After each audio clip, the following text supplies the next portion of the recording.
Assalomu alaykum. Bugun Antuan de Saint-Exupéry'ning Kichkina shahzoda asarini ko'rib chiqamiz.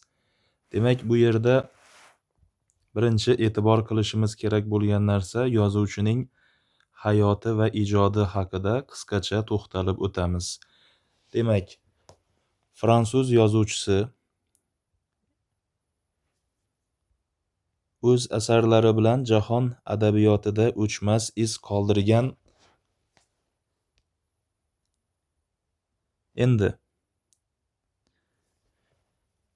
1900-yili Fransiyaning Lion shahrida, demak, kambag'allashgan zodagon oilasida tug'ilgan. Aslida bular oilasi zodagon, aristokrat, lekin davr o'tishi bilan kambag'allashib qolgan. Uning bolaligi o'sha o'rta asr uslubida qurilgan qasrda o'tdi. Yozuvchi bolaligidan bog' va dalalarda sayr qilishni, turli jonzotlarni kuzatishni, ular bilan o'ynashni yaxshi ko'rar edi.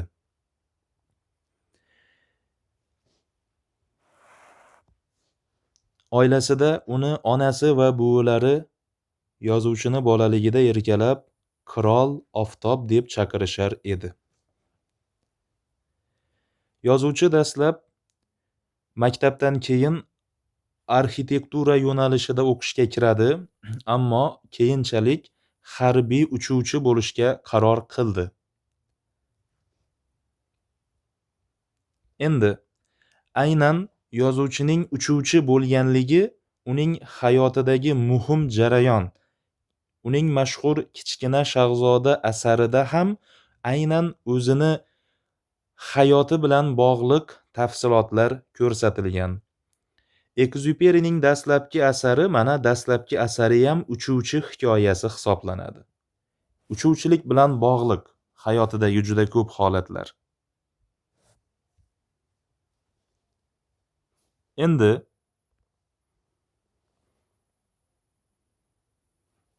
yozuvchining Insonlar sayyorasi romani Fransiya akademiyasi tomonidan eng yaxshi roman sifatida e'tirof etilgan va xalqaro mukofotga sazovor bo'lgan. Bilamiz, 1939-yilda Ikkinchi jahon urushi boshlandi. Aynan Germaniyada insonlarni oliy va quyi toifalarga ajratadigan, o'zlarini esa oliy irq deb biladigan natsistlar partiyasi hukmronlik qildi va fashistlar Fransiyani ham egallashdi. Natijada Exupéry o'z vatanini tark etib, musofirlikda yashashga majbur bo'ldi.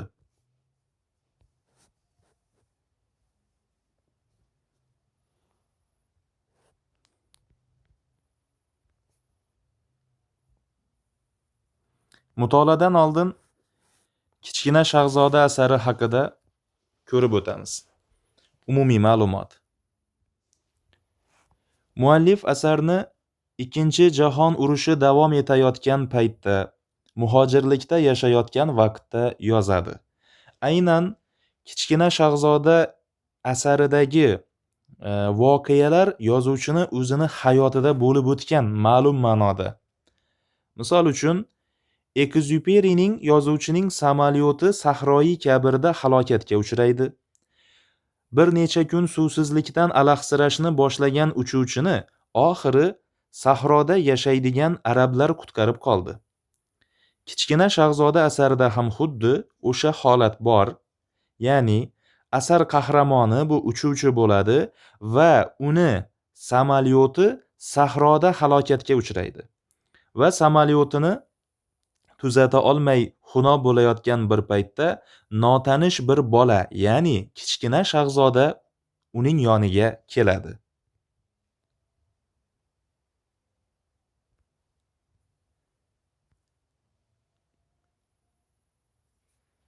Ma'lum bo'lishicha, bu bola o'zga sayyoralik edi.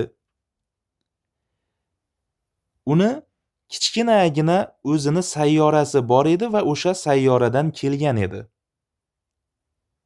Va u Kichkina shahzoda boshqa sayyoralarda kezar ekan, turli sayyoralarni ko'radi va ularda turli xil insonlarni ko'radi va oxirida Yer sayyorasiga keladi va o'sha yerda sahroda uchuvchi bilan tanishib qoladi. Demak, bu umumiy syujet.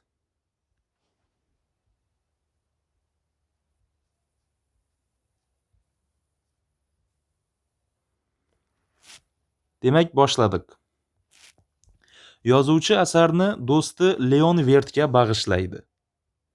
Asarda bolalar va kattalar dunyosi bir-biriga qarama-qarshi qo'yiladi. Bu kitobchani katta yoshdagi odamga bag'ishlaganim uchun bolalardan kechirim so'rayman. Mana. O'zimni oqlash uchun shuni aytishim mumkinki, bu katta yoshdagi odam mening eng yaxshi do'stim bo'ladi. Leon Vertni aytayapti.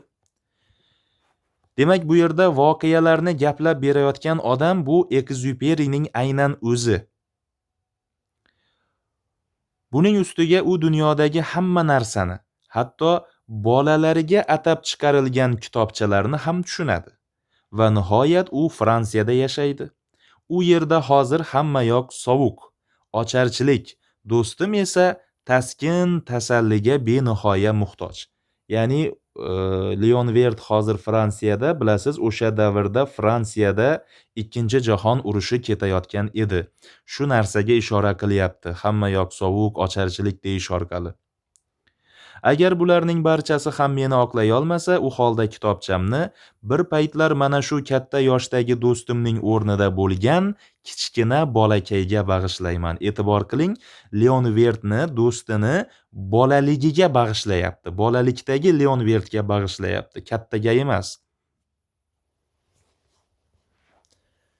Mana kattalarning hammasi ham avval boshda yosh bola bo'lganlar faqat buni ularning ozginasi biladi. Ya'ni yosh bolaning orzu havasi, uni dunyoni qanday ko'rishi, dunyoga qanday qiziqishi hammamizni boshimizdan o'tgan.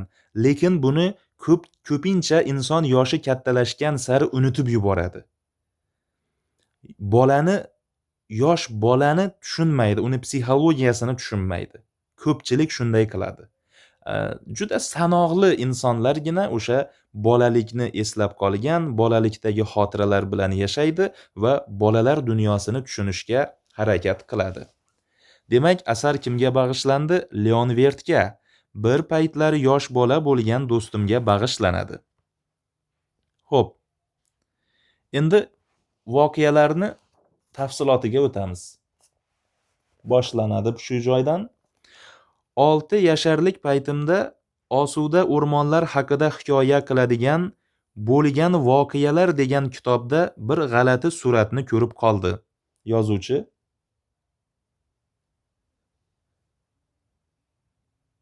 Va shundan ilhomlangan holda yozuvchini o'zi ham bolaligida, demak 6 yashar paytida qahramonimiz rasm chizishga harakat qiladi. Mana.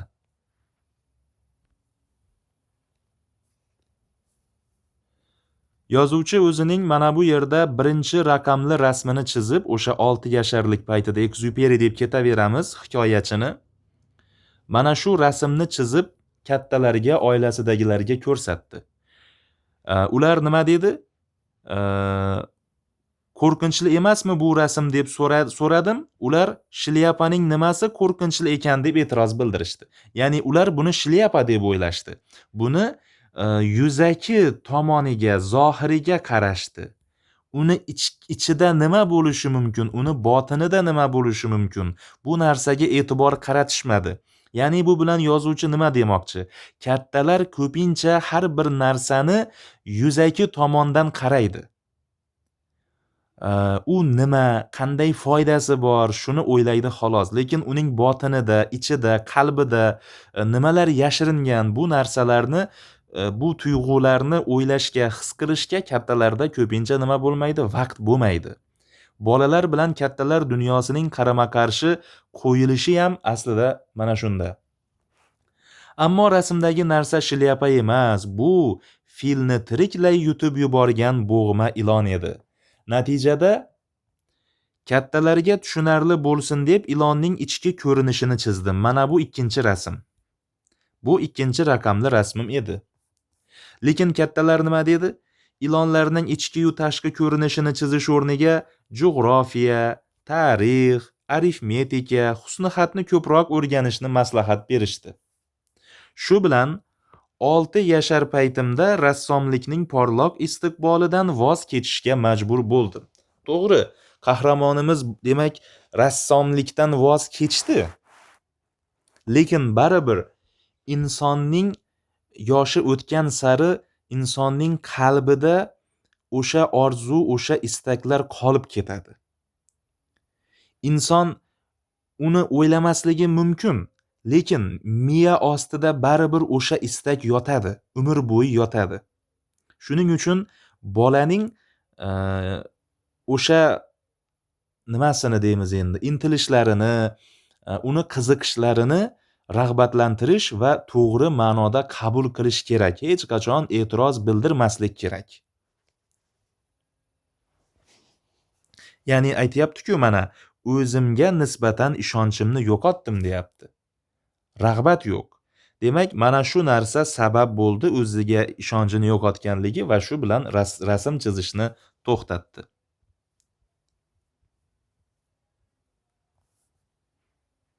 Xo'p. Endi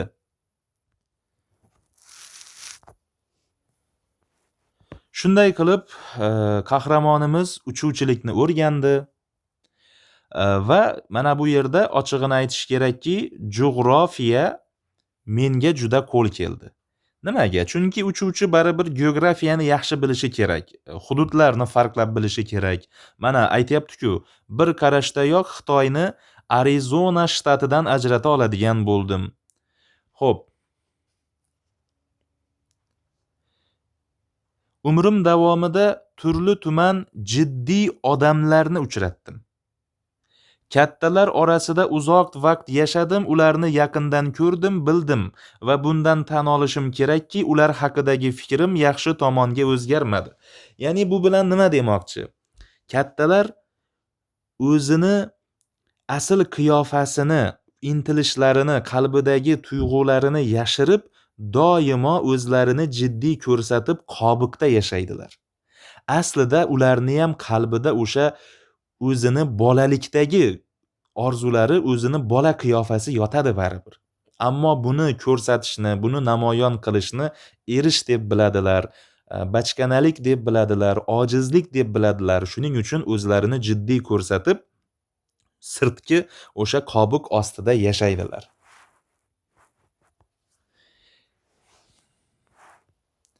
Kattalar orasida kattalarni ko'p sinab ko'rdim.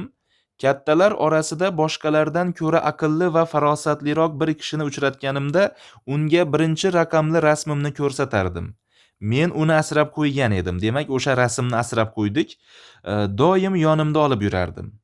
Bu odam chindan ham biror nimani tushunadimi yo'qmi sinab ko'rmoqchi bo'lardim. Ularning barchasi rasmga qarab turib shilyapa derdi. Shundan keyin men ularga na bo'g'ma ilonlar, na junglilar, na yulduzlar haqida og'iz ochardim. Chunki buni foydasi yo'q. Kattalar uchun nima muhim? Ularning tushunchalariga moslashardim-da, brij va golf o'yinlari haqida, siyosat va bo'yinbog'lar haqida gap boshlardim. Shunda kattalar menday bama'ni odam bilan tanishganlaridan behad mamnun bo'lar edilar. Mana o'sha karta o'yini, sportning bir turi golf, brij karta o'yini ekan. Xo'p.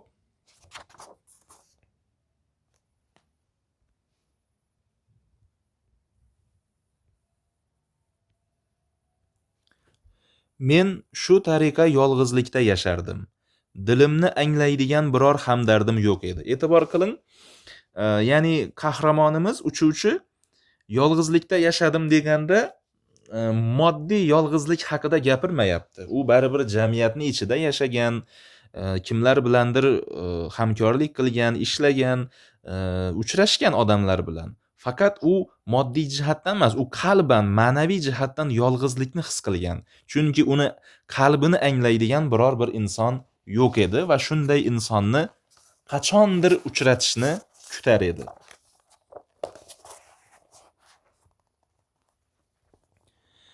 6 yil muqaddam samolyotimning motori buzilib, sahroyi kabirga qo'nishga majbur bo'ldim. Samolyotimni amallab bir o'zim tuzatishga ahd qildim. Yo motorni tuzataman, yo halok bo'laman. Bir haftaga bazo'r yetadigan suv qolgan, ya'ni sahroyi kabirda halokatga uchradi. Biz shu yerdan uchuvchini qanday inson deb bilamiz? U umidsiz emas, balki hayotga muhabbati kuchli. Ya'ni hayotga ishonchi bor. Aytayapti-ku, yo tuzataman, yo halok bo'laman, deyapti.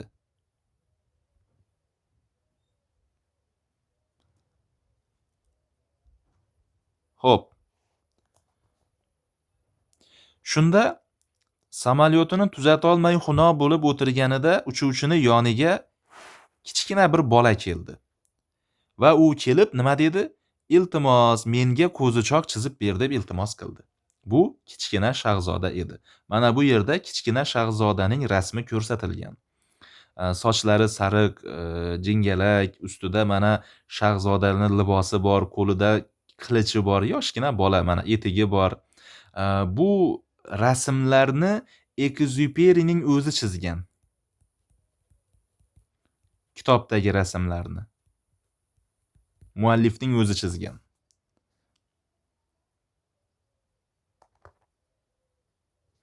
Biz aslida buni shunday deb qabul qilishimiz mumkin. Qarang.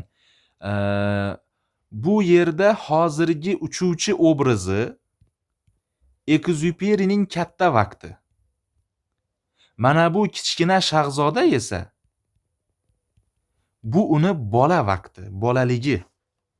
Ya'ni aslida bu fantastik asar, majoziy asar. Bu yerda Ekzyuperi o'sha sahroyi kabirda samolyoti buzilib qolganda u haqiqatda kichkina shahzodaga bir o'zga sayyoralikka yo'liqmagan. Shunchaki o'sha sahroda yolg'iz qolib ketganda Ekzyuperi xayolan o'zini bolaligi bilan gaplashgan. Shunday tasavvur qiling. Ekzyuperi bilan Ekzyuperi sahroda yolg'iz qolib ketgan. Birisi 6 yasharlik Ekzyuperi, birisi bugungi o'sha katta uchuvchi Ekzyuperi. Bu ularning suhbati. Va o'sha ikkita Ekzyuperi hayot haqida, insonlar haqida, har xil turdagi inson haqida muhokama qilishadi, suhbatlashishadi.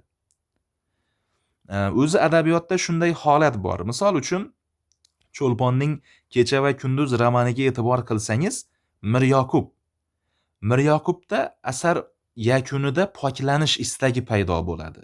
Natijada e'tibor qiling, o'sha asarda bir muhim nuqtasi bor. Mir Yoqub ikkiga bo'linadi. Birinchi Mir Yoqub qoralovchi, ikkinchi Mir Yoqub oqlovchi. Va Mir Yoqub bilan xayolan yo'lda gaplashib ketadi, so'zlashib, bahslashib, tortishib ketadi. Va bu narsa asarning muhim joyi hisoblanadi. Ya'ni inson har doim o'zini ichidagi ichki meni bilan suhbatlashib, ba'zan tortishib yashaydi. Demak, kichkina shahzoda bu o'sha Ekzyuperining ichki meni deb qabul qilishimiz mumkin.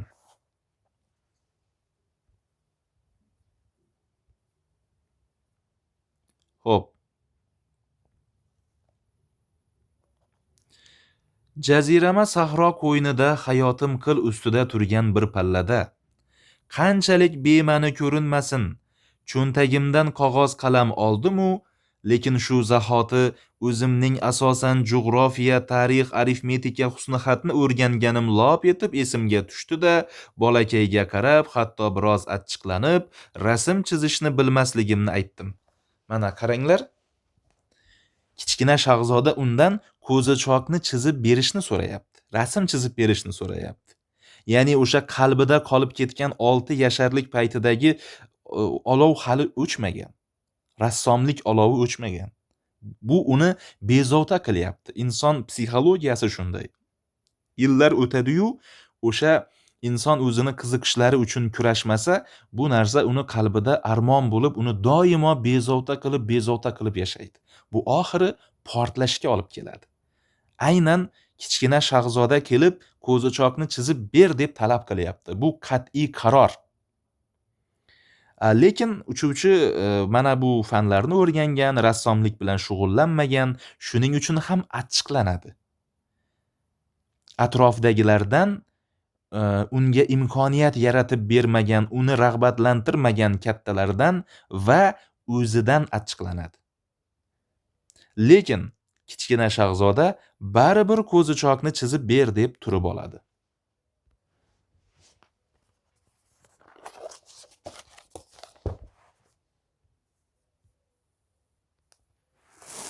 Mana men umrimda ko'zichoq rasmini chizib ko'rmaganim uchun o'zim bilgan o'sha eski ikkita suratdan birini, ya'ni bo'g'ma ilonning tashqi ko'rinishini chizib ko'rsatdim deyapti. Ammo bolakay rasmni ko'rib, yo'q, menga ilon ham, fil ham kerak emas. Ilon haddan tashqari xavfli, fil esa haddan tashqari katta. Mening uyimdagi narsalarning hammasi kichkina. Menga ko'zichoq kerak, ko'zichoq chizib ber dedi. Demak, biz e'tibor qiling, bu joyda muhim jihatlar bor. Birinchidan, kichkina shahzoda bu 6 yashar bolakay. Bunga uchuvchi o'sha bo'g'ma ilonning tashqi ko'rinishini chizib berdi. Ichki ko'rinishini emas. E'tibor qiling, ikkita rasm bor edi. Birinchi rasmda o'sha filni yutgan ilonning tashqi ko'rinishi, u shlyapaga o'xshab ko'rinadi. Ikkinchi rasmda o'sha filni ham chizib, ilonni ichidagi filni ham chizib, ichki ko'rinishini ham ko'rsatgan edi. Va odamlarni sinaganda yozuvchi mana bu birinchi rasmni chizib berar edi. Buni shlyapa deydimi yoki buni ilon bilan fil ekanligini payqaydimi, mohiyatiga qaraydimi? Shunga qarab odamlarga baho berar edi. Va nihoyat uchuvchi o'zi kutgan odamni topdi. Ya'ni 6 yasharlik kichkina shahzoda bu suratga qarab turib nima dedi? Menga fil ham kerak emas, ilon ham kerak emas dedi. Chunki ilon xavfli, fil katta. Birinchidan, yana bir joyi bor, kichkina shahzoda bu yerda nima demoqchi? Ilon xavfli narsa. Ko'zichoq bu mehribon, yuvosh narsa. Ya'ni kichkina shahzodaning qalbida yovuzlik emas, ezgulikka intilish bor. Bundan tashqari kichkina shahzoda kamtar va u kichkina sayyorada yashaydi. Uni sayyorasiga faqat ko'zichoq sig'ishi mumkin. Mana bu yerda savol berilgan, nimaga aynan ko'zichoq rasmini chizishni talab qilyapti kichkina shahzoda? Ko'zichoqda qanday ramziy ma'no bor? Demak, bu ko'zichoq bu xavfsiz, boshqalarga zarar yetkazmaydigan o'sha mehribonlik timsoli.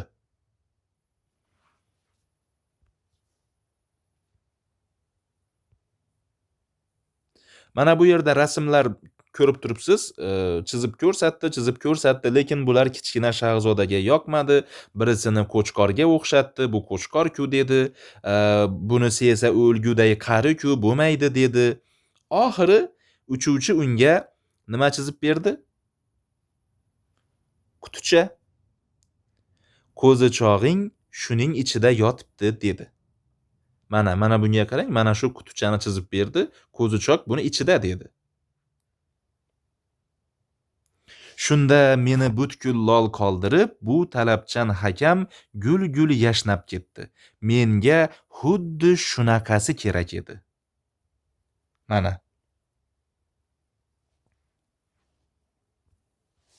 Xo'p, endi kichkina shahzodamizni uchuvchi bilan bo'lgan suhbatini to'xtatib turamiz. Uchuvchi bilan uchrashmasidan oldin kichkina shahzoda tulki bilan uchrashgan edi. Endi shu joyini oldinroqdagi voqeani ko'rib o'tamiz. Mana. Xuddi shu payt kichkina shahzodaning ro'parasida tulki paydo bo'ldi. Shunda kichkina shahzoda tulkiga bir-biri bilan gaplashdilar, salom-alik qildilar. Sen kimsan? Men tulkiman dedi. Mana. Kichkina shahzoda men bilan o'ynagin deb iltimos qildi. Bilsang hozir shu qadar xafamanki dedi. Xo'p, e'tibor qiling. Kichkina shahzoda yer sayyorasiga kelganida birinchi marta tulki bilan uchrashdi. Keyin uchuvchi bilan uchrashdi. Tulki bilan uchrashganda tulkiga nima deyapti? Men bilan o'yna, men shu qadar xafaman deyapti. Nimaga xafa? Chunki kichkina shahzoda bu sayyoralar bo'ylab sayohatga chiqmasidan oldin o'zining sayyorasida uning feruza guli bor edi.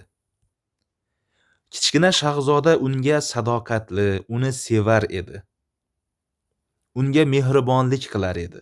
Lekin kunlarning birida sayohat qilishga, safar qilishga qaror qildi va feruza gulini qoldirib boshqa sayyoralarga ketdi. Aynan mana shu narsaga ishora bor. Uni sog'ingani uchun xafaman deyapti.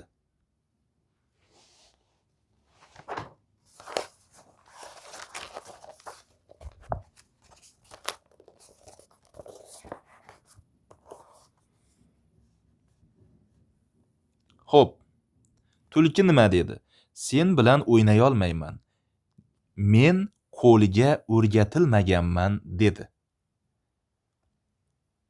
Bu yerda qo'liga o'rgatilmagan degani nima deb kichkina shahzoda unga savol berdi.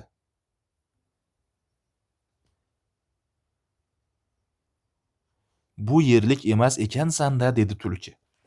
Bu qo'lga o'rgatish nima? Bir inson ikkinchi bir insonga do'stlik izhor qilsa, unga mehr bersa, uni asrasa, uni avaylasa, uni sevsa, o'sha insonni o'ziga bog'lab qo'yadi. O'ziga o'rgatib qo'yadi. Bu qo'lga o'rgatish. Natijada ularning orasida do'stlik, muhabbat paydo bo'ladi. Ular bir-biri uchun qadrli, bir-biri uchun kerakli insonlarga, do'stlarga aylanadi. Tulki esa qo'lga o'rgatilmaganman deyapti. Ya'ni shu paytgacha meni do'stim bo'lmadi, meni sevmadi, hech kim meni qo'lga o'rgatmadi deyapti. Qo'lga o'rgatishning ma'nosini kichkina shahzoda tushunmagani uchun nima deyapti? Tulki unga bu yerlik emas ekansan-da deyapti. Ya'ni yer sayyorasida juda ko'p hollarda bir-birini insonlar qo'lga o'rgatishmaydi. Faqat yuzaki munosabatda bo'lib, yuzaki yashab o'tib ketishadi. Qalban yashash boshqa narsa. Endi kichkina shahzoda unga nima dedi? Men do'st izlab yuribman.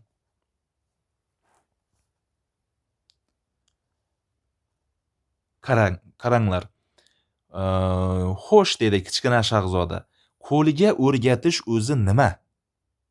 Tulkini javobiga qaranglar. Bu allaqachonlar unut bo'lib ketgan tushuncha. Bu degani rishta bog'lamoq demakdir.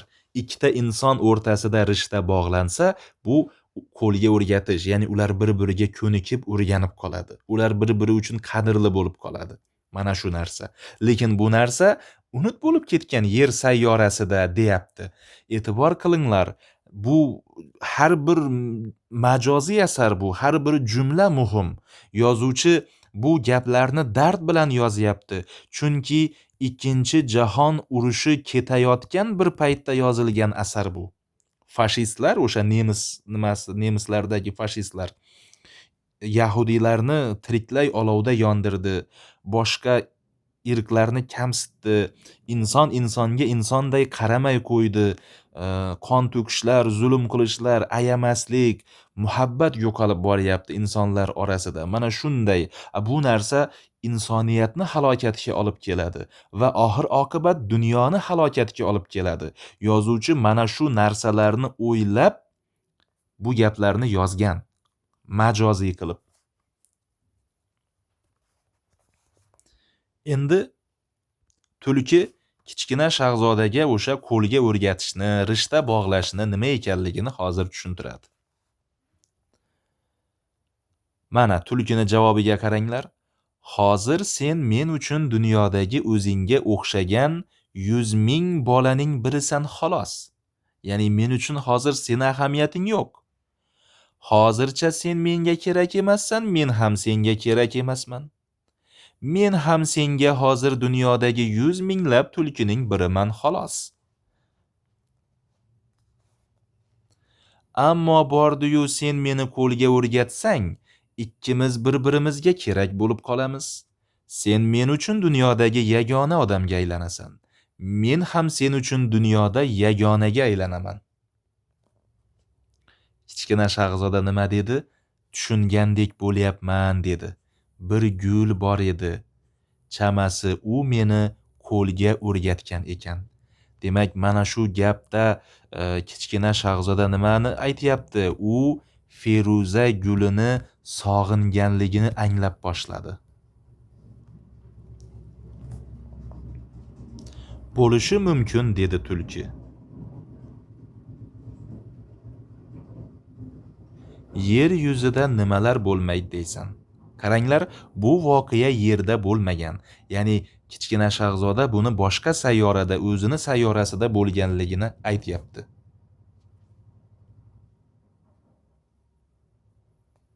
Mana tulkini gapiga qaranglar, tulki bu yerda yashayapti.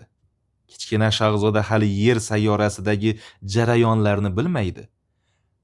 Mana insonlar ikkinchi jahon urushi paytida, ya'ni o'sha 1943-yilda yozilganmi asar, 1943-1444-yillarda insonlar qanday holatga kelib qoldi? Buni biz tulkini gapidan bilamiz. Hayotim judayam zerikarli. Men tovuqni poylayman, odamlar esa meni poylaydi. Ya'ni faqat ziddiyat, faqat dushmanlik, urush. Tovuqniyam hammasi bir xil, odamniyam. Shuning uchun hayotim mudom zerikish bilan o'tadi. Agar sen meni qo'lga o'rgatsang, qorong'i turmushimga nur kiradi. Shunda sening oyoq tovushlaringni men minglab odam ichidan ajrata oladigan bo'laman. Hozir odam sharpasini sezsam bas, darhol bekinish payiga tushaman. Ammo meni qo'lga o'rgatsang bormi, qadam olishing xuddi ohanrabo yanglig' meni o'ziga chorlaydi-yu, yashirinib yotgan joyimdan istiqbolingga yugurib chiqaman.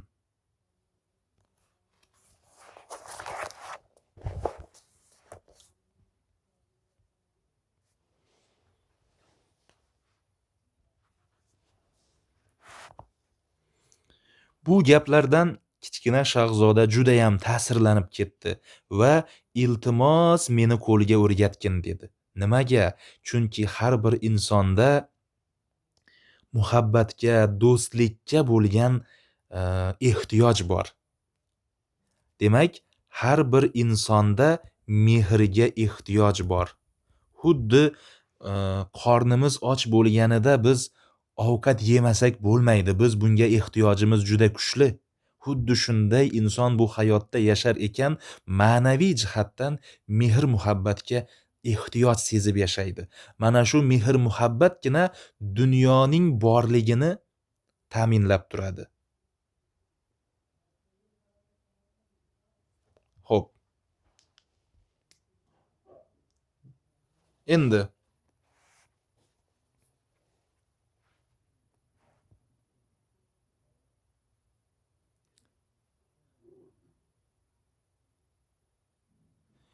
tulkining kichkina shahzoda bilan rishta bog'lashga ishtiyoqini sababini qanday izohlaysiz? Bu bo'yicha hozir gapirib o'tdik. Endi kichkina shahzodaning gapiga qaranglar. Jonim bilan o'rgatardim-u, lekin vaqtim ziqroqda. Men hali do'stlar orttirishim, juda ko'p narsalarni bilib olishim kerak. Hali yerda uchrashadigan odamlarim ko'p. Ko'p narsalarni bilib olishim kerak dedi. Shunda tulki yana bir sirni ochyapti. Qarang, kichkina shahzodani dunyoqarashini o'zgartiradi hozir. Faqat tulkini gapiga qarang. Faqat qo'lga o'rgatilgan narsalarnigina bilib olish mumkin. Hozir odamlarning biror narsani bilishga vaqti qolmagan. Hamma narsani tayyorligicha magazindan olishadi, lekin do'st sotadigan magazin yo'q. Shuning uchun ham odamlar endi do'st orttirmaydi. Agar do'st orttirmoqchi bo'lsang, meni qo'lga o'rgata qol. Ya'ni nima deyapti bu yerda? Masalan, bir odam bilan do'st bo'lish uchun e, uni bilish kerak. Uni bilish uchun qo'lga o'rgatish kerak. Ya'ni birovga mehr bersak, u bilan do'stlashsak, masalan, oldimizdagi insonni qanday orzulari bor, u qanday ovqatni yoqtiradi, qanday faslni yoqtiradi, u nimalarni qilmoqchi hayotda, maqsadlari qanday, u nimadan xafa bo'ladi, mana shu narsalarga, ya'ni ikkinchi bir insonni o'rganishga bugungi o'sha davrda ham, bugungi kunda ham bizning nimamiz yo'q, vaqtimiz yo'q. Hamma narsa tayyor bo'lsa, tez harakat qilsak, magazinda hamma narsa tayyor bo'lsa, lekin do'st sotadigan magazin yo'q. Do'stga faqat vaqt ajratish orqali, dardlashish orqali erishiladi. E'tibor qiling, bu do'stlik ham haqiqiy do'stlik qanday bo'ladi? So'z bir-birimizni anglashimizga xalaqit beradi xolos. E'tibor qiling, ikkita inson bir-birini anglashi uchun so'z xalaqit berar ekan. Biz aslida o'ylar edik, ikkita inson yolg'iz gaplashib o'tirib so'zlashsa, o'zlari haqida bir-biriga ma'lumot bersalar, o'shanda ular bir-birini anglaydi, biladi deb o'ylaymiz, to'g'rimi? Yo'q. Bir-birini anglashda eng muhim narsa jim bir-biriga qarab o'tirish. O'shanda rishta bog'lanadi degan ma'nolar bor.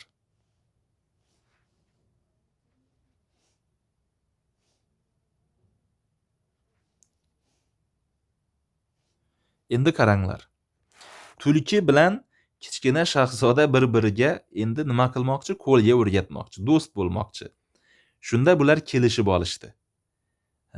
Har kuni kelasan, kichkina shahzoda har kuni keladi, bug'doyzor oralab, tulki uni kutib oladi va ular bir-biriga qarab o'tirishadi. Dastlab bir-birimizga hadiksirab qaraymiz, keyin asta-sekin bir qadam har kuni yaqinlashamiz deyapti. Ya'ni bu amaliyotni nimaga qilishmoqchi ular? Do'stlik ham asta-sekin bo'ladi, birdaniga bo'lmaydi. Sekin-sekin bir qadam yaqinlashib, bir-birini anglab borsa insonlar, o'shanda do'stlik bo'ladi.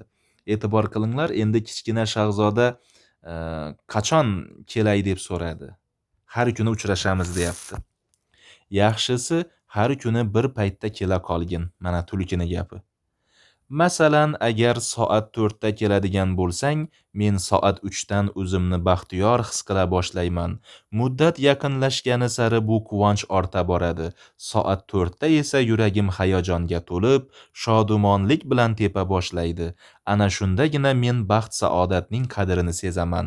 Bordi-yu sen har kuni har xil vaqtda keladigan bo'lsang, meni bu baxtiyorlik tuyg'usidan mahrum qilasan. Juda ham zo'r fikrlar. Shu tariqa kichkina shahzoda tulkini qo'lga o'rgatdi va ayriliq chog'i keldi. Endi baribir kichkina shahzoda tulki bilan ayrilishi kerak. Ya'ni o'zi bu yerda hayotning azaliy qonuniyati ochib berilyapti. Tug'ilish bor, o'lim bor, do'stlashish bor, ayrilish bor, topish bor, yo'qotish bor. Bu hayot shundan iborat.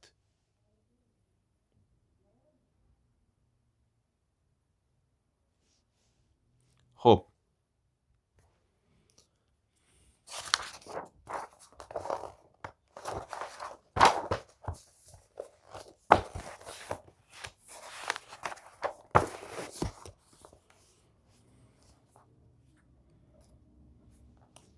Endi tulki bilan kichkina shahzoda ayrilayotgan paytda ham nima deydi? Tulki unga bir sirni ochadi hozir. Mana. Bular xayrlashdi. Xayr, yaxshi qol, xayr, yaxshi bor dedi. Tulki nima dedi? Mana senga aytmoqchi bo'lgan sirli gapim. Faqat ko'ngil ko'zigina ochiq. Eng asosiy narsani ko'z bilan ko'ra olmaysan. E'tibor qiling. Demak, biz asosiy narsani ko'z bilan emas, ko'ngil bilan ko'rishimiz kerak. Chunki biz ko'ngil bilan qaraganda narsaning botiniga qaraymiz, ichki dunyosiga. Ko'z bilan qaraganda narsaning zohiriga, yuzaki tomoniga, tashqi tomoniga qaraymiz. Odamlar bir haqiqatni unutdilar. Ammo sen aslo yodingdan chiqarma. Kimniki qo'lga o'rgatgan bo'lsang, uning taqdiriga hamisha javobgarsan. Unutma, feruza guling uchun ham javobgarsan. Mana bu gaplar aslida Tulkini gapi emas, bular aslida Ekzyuperining gaplari. Ekzyuperi mana shu gaplarni o'sha Ikkinchi jahon urushi ketayotgan bir davrda insonlarga baralla aytyapti. Ya'ni insonlar bir-birini qadrlab yashasin. Insonlar bir-biringizni qadrlang. Mana shu gapni aytmoqchi yozuvchi. Ya'ni inson atrofidagilar uchun, jamiyat uchun va dunyo uchun javobgar. Misol uchun o'sha davrda Germaniya bilan Fransiya urushayotgan bo'lsa, nimaga butun dunyo jim turibdi? Butun dunyoning bir bo'lagi bo'lgan Fransiya uchun javobgar. Germaniyani bu yomon niyatidan qaytarish uchun javobgar. Mana shunday muhim g'oyalar bor. Endi muhokama qilamiz deb bu yerda mana darslikda bir savollar berilgan. Bola turli xarakterga ega kattalar bilan uchrashgan, uzoq vaqt birga yashagan bo'lsa ham, ular haqida fikri nega ijobiy tomonga o'zgarmagan deb o'ylaysiz? Ya'ni uchuvchi katta bo'lganidan keyin ham o'sha kattalar haqidagi fikri nimaga ijobiy tomonga o'zgarmagan? Nimaga kattalar faqat raqamlarga qaraydi? Go'zallikka, qalb tuyg'ulariga e'tibor qaratmaydi. Bir-birini qiradi, bir-birini sevish o'rniga urushadi, jang qiladi davlatlar, qon to'kadi nimaga? Shunday savol qo'yilibdi. Buni ko'rib qo'yamiz. Endi ikkinchi savol. Filni yutib yuborgan ilon suratini odamlar shilyapa deb o'ylashi tasviriga qanday ramziy ma'no yuklangan? O'zi bularni ham gapirib o'tdik. Ya'ni odamlar ko'pincha narsani yuzaki zohiriga qarashadi, uni botiniga qarashmaydi, ichki tomoniga. Nega bolakayga uchuvchi chizgan qo'zichoqlar emas, aynan quticha ichidagisi yoqqan bo'lishi mumkin?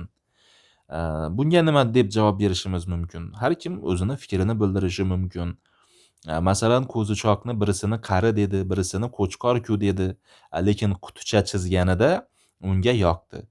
Chunki qutichani ichidagi qo'zichoqni birinchidan borligini his qilsa bas, ikkinchidan uni o'zi tasavvur qilaveradi. Qandayligini, o'zini orzusi bilan.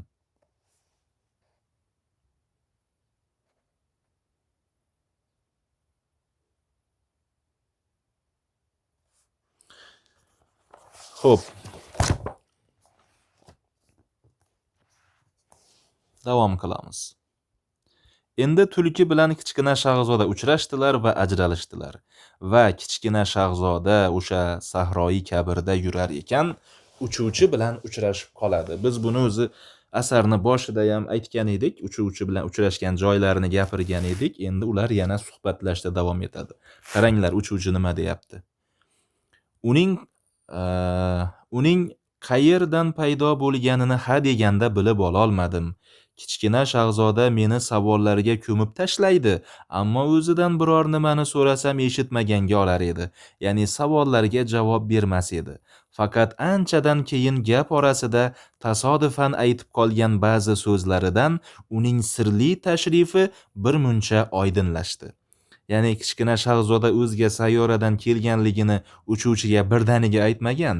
Uchuvchi uni gaplarini tinglab o'tirib orasida bilib qolgan. Demak, biz ikkinchi bir odamni o'rganmoqchi bo'lsak, uni eshitishimiz kerak va uni gaplarini orasida uni kimligi ma'lum bo'ladi. Inson hech qachon aniq men mana shunday odamman demaydi. Uni gapini eshitish orqali o'sha gapini tinglab, uni kimligini bilish mumkin. Faqat eshitish kerak, diqqat bilan. Mana.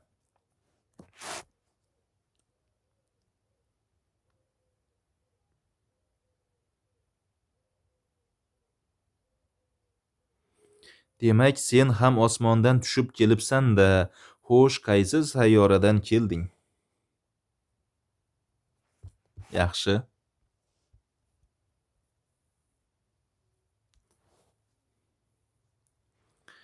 Menga quticha berganing juda soz bo'ldi. Ko'zichoq kechasi uning ichida uxlaydi. Ya'ni himoya qopqoni bor. Nima dedi? Uchuvchini gapiga qarang. Albatta, agar aqlli bola bo'lsang, senga arqon ham hadya qilaman. Ko'zichoqni kunduzlari bog'lab qo'yasan, qoziq ham beraman, dedi. Mana shunda, mana shu gapdan keyin hozir kichkina shahzoda yana bir sirni o'zi haqidagi ma'lumotni oydinlashtiradi. Bu arqonni keragi yo'q. Ko'zichoq baribir hech bir joyga ketmaydi, chunki meni yashaydigan sayyoram juda kichkina deb sayyorasini kichkina ekanligini ham shu joyda aytadi. Mana. Axir men yashaydigan joy nihoyatda kichkina. Boshing og'gan tomonga ketaverganing bilan uzoqqa ketolmaysan.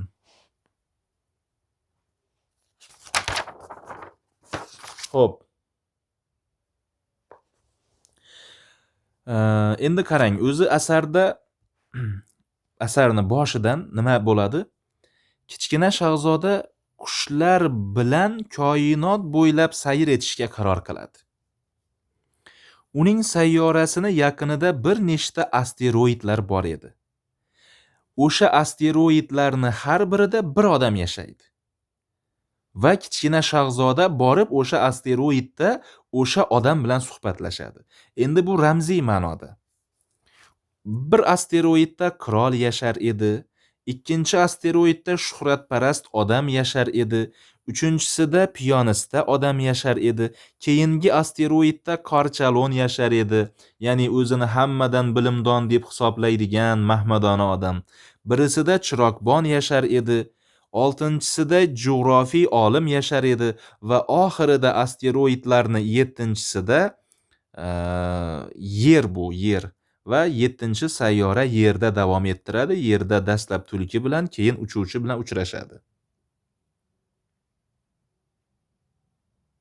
Mana. Nihoyat qissa boshida aytilganidek samolyoti buzilib, sahroga qo'nishga majbur bo'lgan uchuvchiga duch kelib qoladi.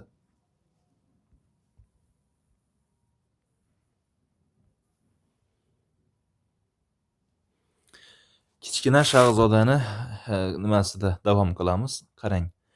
Falokatga uchraganimga rosa bir hafta bo'lgan edi. G'aroyib ichimlik sotadigan savdogar haqida eshitgach, so'nggi qultum suvimni ichib tugatdim. Ha, dedim kichkina shahzodaga qarab. Bu aytgan gaplaring hammasi qiziq, ammo men hali samolyotimni tuzatolganim yo'q. Mana ko'rding, oxirgi tomchi suvni ham quritdim. Agar to'ppa-to'g'ri buloq boshiga borib qolsam, men ham o'zimni behad baxtiyor hisoblardim. Men do'st bo'lgan tulki aytardiki, deb boshladi kichkina shahzoda. Azizim, hozir tulki pulking quloqimga kirmaydi. Nega? Chunki tashnalikdan o'lib ketishimga ko'zim yetib turibdi. U gap nimadaligini baribir tushunmadi. Do'sting bo'lsa yaxshida, qo'rqmay o'limga ham boraversang bo'ladi. Mana men tulki bilan do'st bo'lganimdan shunday xursandmanki. Qanday dahshatli, balo xavf solib turganini u sezmaydi-ham, bilmaydi-ham. Umrida na ochlikni, na tashnalikni ko'rgan. Unga quyosh nurining o'zi kifoya. Demak, endi bu yerda ham ramziylik bor. Ya'ni kichkina shahzoda bu shunday bir insonlarning ramziki, u xavf xatardan qo'rqmaydi. Do'stlik bo'lsa bo'ldi. do'st bo'lsa o'sha ma'naviy jihatdan qalbi do'stlik nimasiga, rishtalariga bog'langan bo'lsa, u hamma qiyinchilikni yengib o'tishga tayyor. Ochlikmi, suvsizlikmi, tashnalikmi, hammasiga o'shanday insonlarni timsoli deb qabul qilishimiz mumkin biz bu yerda. Shunda Kichkina shahzoda nima dedi? Men ham chanqadim, yur quduq qidirib ko'ramiz dedi. Aslida Kichkina shahzoda qanday qilib chanqaydi?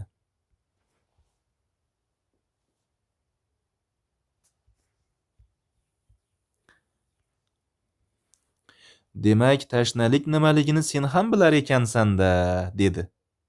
Biroq u indamadi. Faqat shunchaki nima dedi? So'zlagandek, suv ba'zan yurakka ham kerak bo'ladi deb qo'ydi.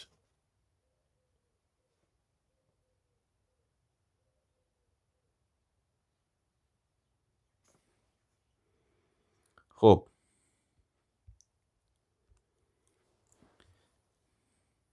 bilasanmi, sahro nima uchun yaxshi dedi u? Chunki uning bag'rida ko'z ilg'amas allaqayerlarida buloqlar yashiringan bo'ladi. Endi hozir Kichkina shahzoda bilan uchuvchi ikkisi sahroda birga buloq izlab ketyapti suv topish uchun. Hayratdan qotib qoldim. Birdaniga qumlardan taralib yotadigan sirli yog'duning nima ekanini angladim. Bir paytlar yosh bola chog'imda ko'hna bir uyda yashardim. Qaranglar, bu uchuvchi aslida Ekzyuperining o'zi bu. Ekzyuperi ham bolaligida qasrda yashagan, ko'hna bir qasrda. Naql qilishlaricha bu uyga katta bir xazina ko'milgan ekan. Ravshanki uni biror kimsa hech qachon topib ololmadi. Kim bilsin, balki biror kimsa hech qachon qidirib ham ko'rmagandir. Ammo o'sha mish-mish tufayli uy go'yo tilsim qilingandek sehrli ko'rinardi. Uning bag'rida sir pinhon edi. Xo'p, demak, bu ramziy ma'noda xazinani izlash kerak.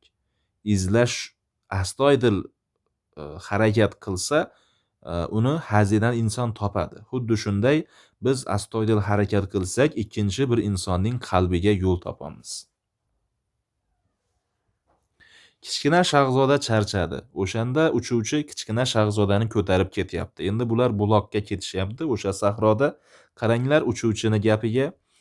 Nazarimda qo'limda nafis bir xazinani ko'tarib borayotgandek edim. Aslida Kichkina shahzodani o'zi ham bir xazina. Xo'p, nazarimda yer yuzida bundan ko'ra nozik va nafisroq hech narsa yo'qdek tuyulardi. Oy yog'dusida uning bo'zdek oqargan manglayiga, yumuq mijjalariga, shamolda to'zg'ib yotgan tillarang kokillariga termilib borarkanman, o'zimga o'zim bularning barchasi shunchaki qobiq der edim. Eng asosiy narsani ko'z ilg'amaydi, u siyratda, botinda pinhon. Mana asarni muhim joylari. Xo'p, endi bu yerda asardan parcha bo'lgani uchun mana shunday qisqa shaklda berilgan. Asar qanday tugadi oxirida? Kichkina shahzoda halok bo'ldimi? Uchuvchining qismati nima bo'ldi? Bu narsalar bu yerda berilmagan. Biz faqat o'sha darslikda berilgan joyini chegaralangan holatda mana ko'rib chiqdik. Qarang. Demak, bu asarga biz jiddiyroq qarashimiz kerak. Chunki muallif asarni Ikkinchi jahon urushi yillarida ezgulik va yovuzlik o'rtasida kurash kechayotgan paytda vatandan uzoqda yozgan.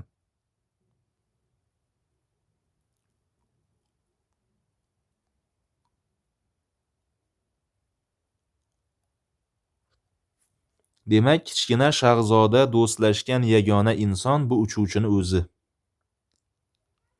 Nima deb o'ylaysiz? Kichkina shahzoda va uchuvchi bir inson bo'lishi mumkinmi?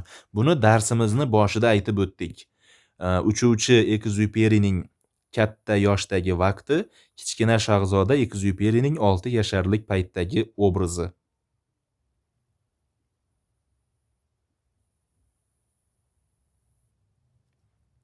Xo'p. Bu yerda majoz haqida ma'lumot berilibdi. Majoziy asar. Majoz bu ramzning bir ko'rinishi bo'lib, voqea, hodisa yoki narsa buyumning mavhum tushunchasi o'rnida aniq tasvirni ifodalovchi ramziy obrazni qo'llash.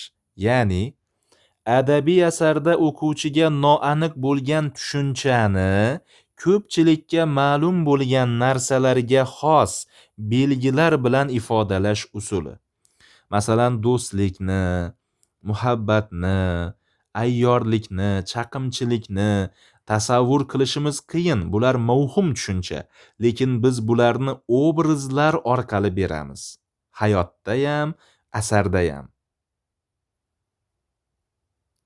Masalan, bo'ri hayvoni ochko'zlikni bir majoziy obrazi, tulki ayyorlikni timsoli biz uchun. Mana shu narsalar majoz deb qaraladi. Va majoz asosiga qurilsa, bu majoziy asar bo'ladi. Mana ninachi va chumoli masalini eslaylik. Bu masalda ninachi yozni o'yin kulgi bilan o'tkazadi. Ertangi kunini o'ylamaydi. Qishga ovqat g'amlayotgan chumolini ustidan kuladi. Demak, ninachi bu qanday insonlarning majoziy obrazi? O'sha o'yin kulgi bilan hayotini bekor o'tkazadigan, nima uchun hayotda yashayotganligini aniq maqsadi bo'lmagan, ertangi kunini o'ylamaydigan insonlarni bir obrazi.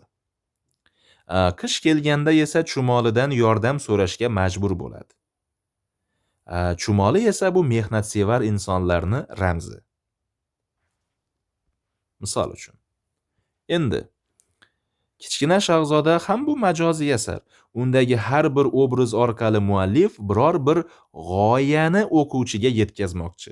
Masalan, Kichkina shahzoda borgan sayyoralardan birida yashovchi qirol bir o'zi yashaydi, lekin buyruqlar berib o'tiradi. Quyosh mening amrim bilan botyapti deydi.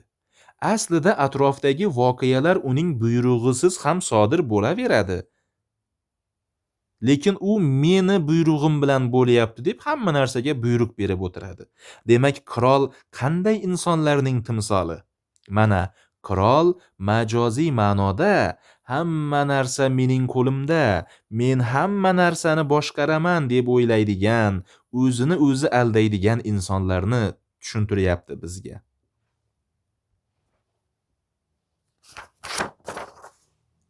Xo'p, demak, Kichkina shahzoda asarini tahlilini tugatdik. Savollarni o'sha yozib qo'yishingiz mumkin.